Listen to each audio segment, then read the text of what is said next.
Alisa Priddle, who is the Detroit editor for MotorTrend, the source for all things news related to automotive. She's in Windsor today. Alisa, it is wonderful to see you again. It's been a long time, but welcome back. Do I have questions for you?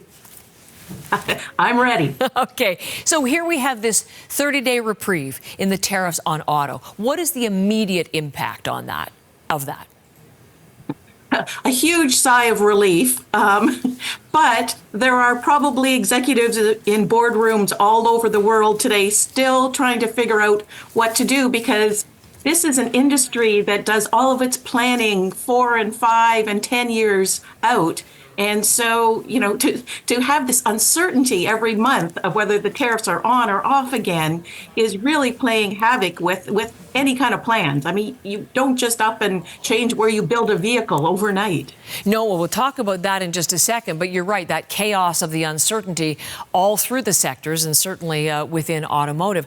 Why do you think it was? I mentioned that he heard from the heads of the big three automakers, but what might they have said that was persuasive for the president? I think probably trying to give him a little bit more of the history of how this industry works. And remember, Canada and the U.S., they have been trade partners since 1965. And then Mexico came in 1992. And even the current free trade agreement, it's 6 years old. So this is an industry that has formed this North American ecosystem, because a car is made of so many parts. And so to put them all together is incredibly expensive, as we've seen from car prices. And so the way to try and tackle that is to have economies of scale. So to have big suppliers supply a certain part for a whole bunch of automakers and to put their parts near the assembly plant. And so we've come up with this incredibly efficient as possible way to make vehicles as cost effectively as possible. And it's all reliant on parts and vehicles being able to go across the borders between Canada, the US.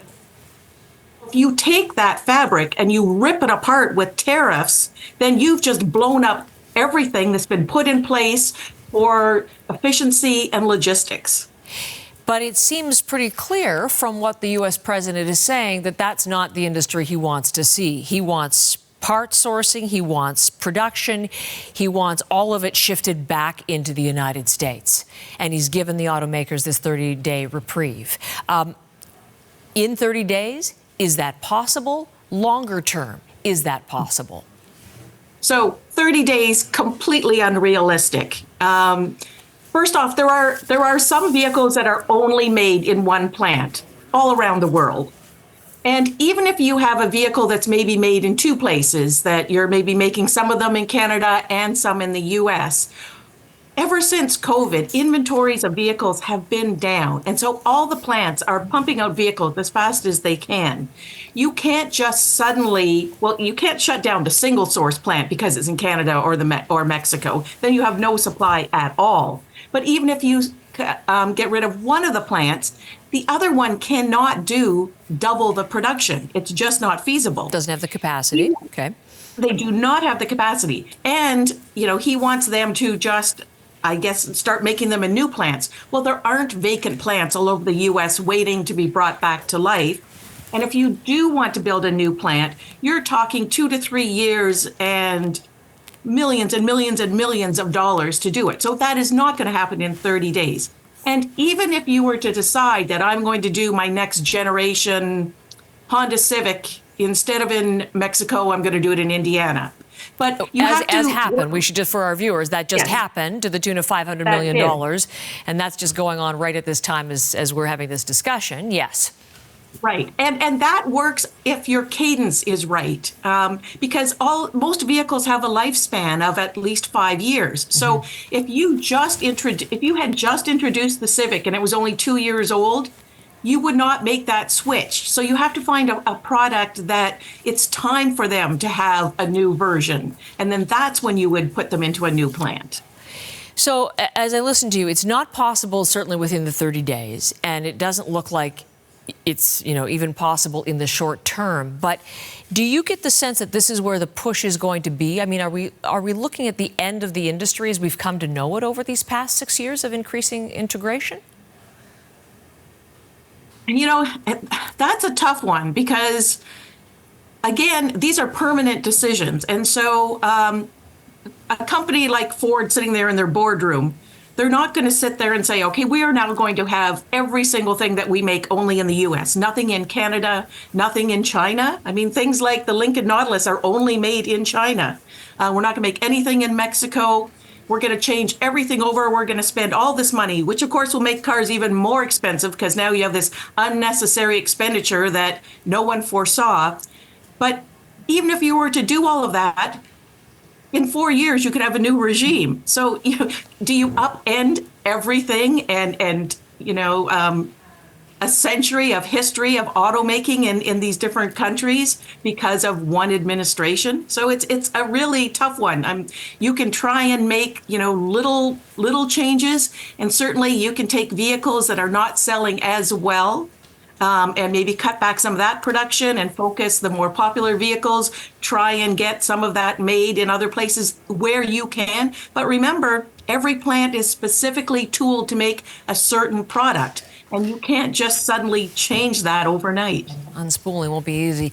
Can I ask you just really quickly, is all of this, if this is impossible, is all of this sort of a precursor to the review of the trade agreement, CUSMA or the USMCA?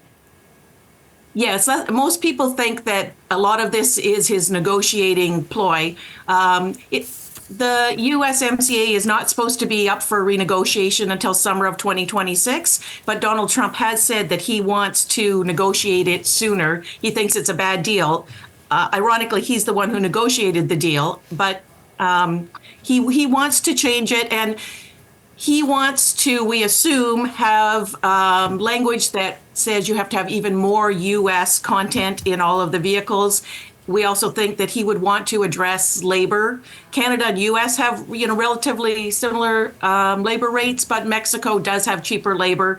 So he wants to address that. And the other thing is that he's very concerned about all of these Chinese automakers who have now been setting up shop in Mexico, sort of on the doorstep to the U.S. to try and get in, because the bigger fear, the one that he really should be concentrating on, as every automaker is that China right now has really high quality vehicles with a lot of tech, and they're able to produce them much less expensively than any of the Western automakers can. So they are a really true viable threat, not only in China, which is the biggest market in the world, but they're also flooding Europe. And the fear is that they will flood North America the same way that Japanese cars came in and then Korean cars came in. The next wave would be Chinese made cars. Alisa, we'll have to have another conversation. This is so interesting, helping us understand what is murky still, the motivation behind some of these decisions. But on auto, Alisa Priddle giving us some really interesting perspective, and it's good to see you. Thank you very much.